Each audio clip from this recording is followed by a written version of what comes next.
NATO.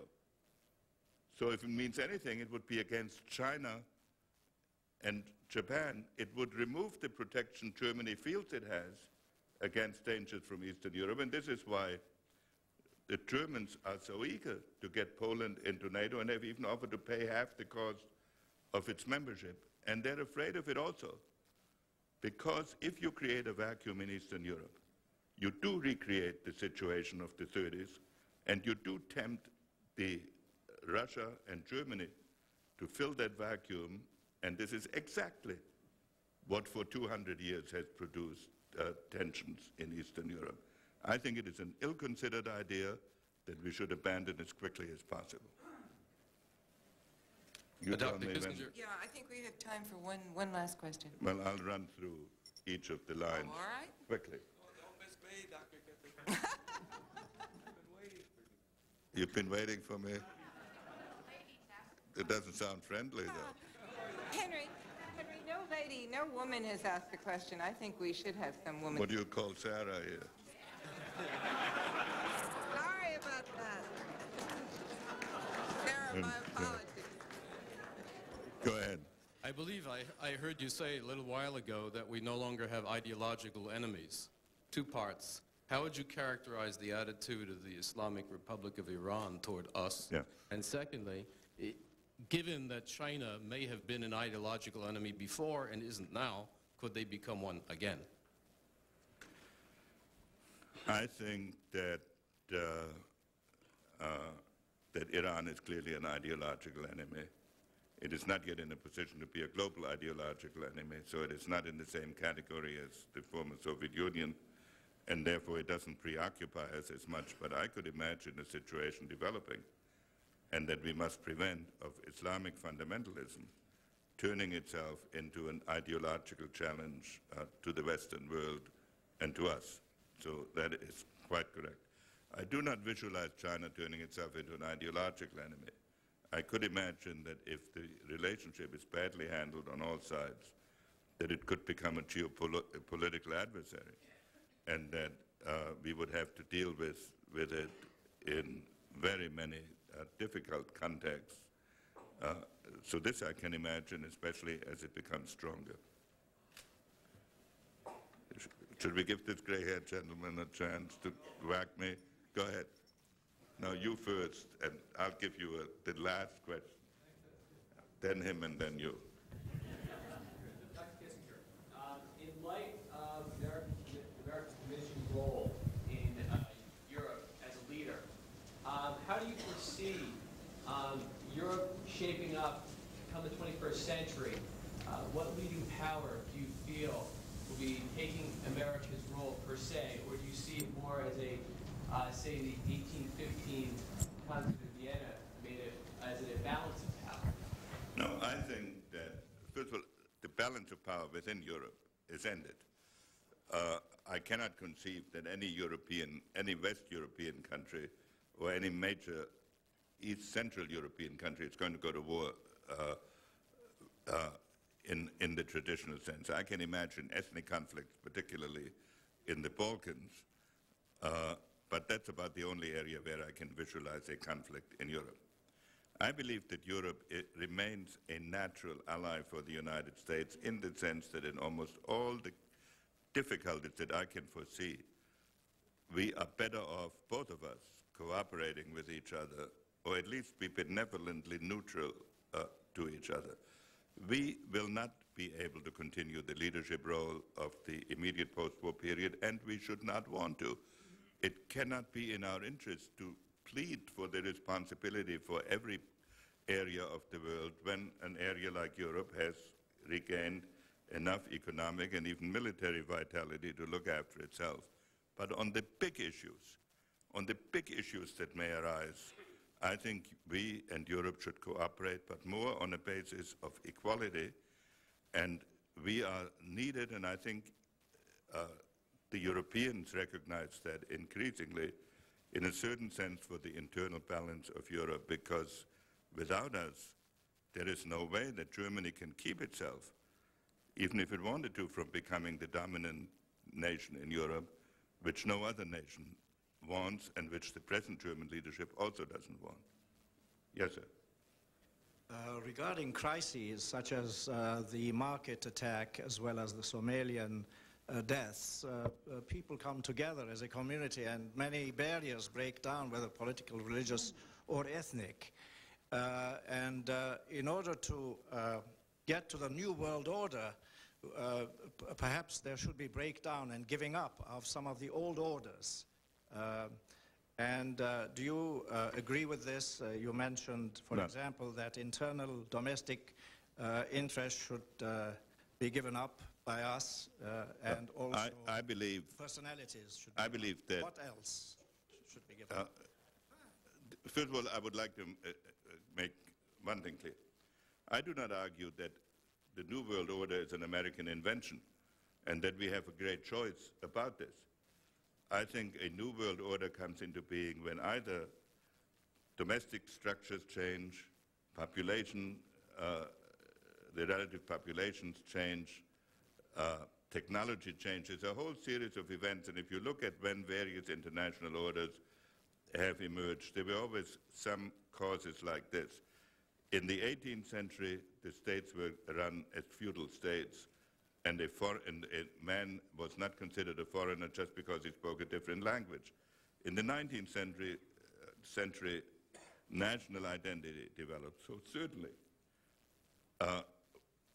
in the period ahead of us, some of the loyalties, some that were created, and some of the structures that were created in the previous period will change. We've already seen it in the Soviet Union.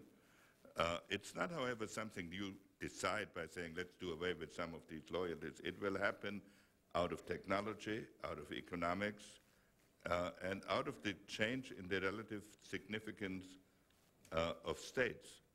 And the real challenge is this. In the German philosopher Kant once wrote that peace will come either as a result of insight or as a result of experience, either because of wisdom or as a result of catastrophe. So what I'm describing, there is going to be a new world. New nations are coming into the center of events.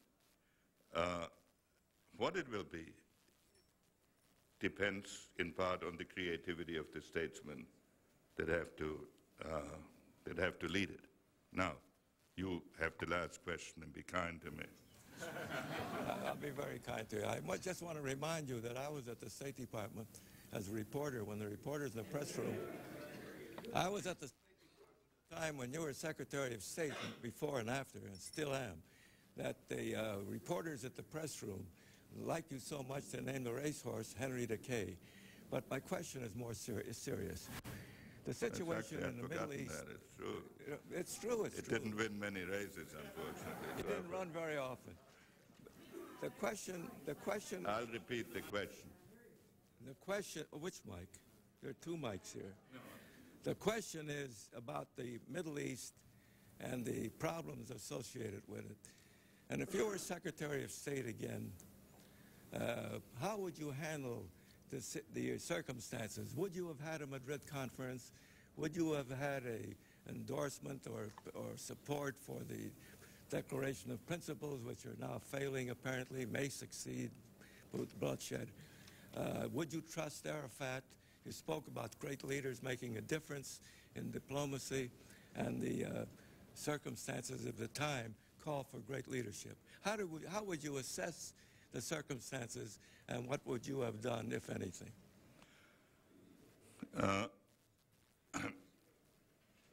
First part of the question was, questioner reminded me that the State Department press corps, I don't know whether they bought the horse or how they got into possession of the horse or whether they stole it. They called, at any rate, they came into possession of a horse by methods I do not wish to describe. And they named it Henry the K. And I was very flattered. By this. Now the question is, how would I perceive Middle East policy today? Well, the first thing one has to remember is, when you are on the outside, it is very difficult, and one really shouldn't say what would you do in a set of circumstances you had no hand in shaping. And I confess, I never believed that an agreement between the PLO and Israel of the scope that was negotiated could happen, and I might have believed that it would be better to be approached in smaller steps so that one could check whether it was in fact workable rather than in one big leap. And therefore, I probably would have tried a more limited approach, but we didn't control it. The United States did not control this. It was done between Israel and the PLO. Saying this, I have, however, supported the agreement because the alternative of a continued stalemate, I think, would have had even more serious consequences. Now, do I trust Arafat? No, I don't trust Arafat, but I don't think an agreement should be made on the basis of whether you trust an individual. The question is, can one make an agreement in which the self-interest of both sides is such that it leads to a pattern of coexistence? I do not believe that the end, and I've always said this, of the Arab-Israeli conflict will be a document embossed in which the word peace is embossed in gold on top of it, and after that they live in perfect harmony, because I've never seen a conflict between Arabs settled that way, or in most other parts of the world settled that way. I do hope, however, that it may be possible, through the necessity of living together, to develop a pattern of coexistence that will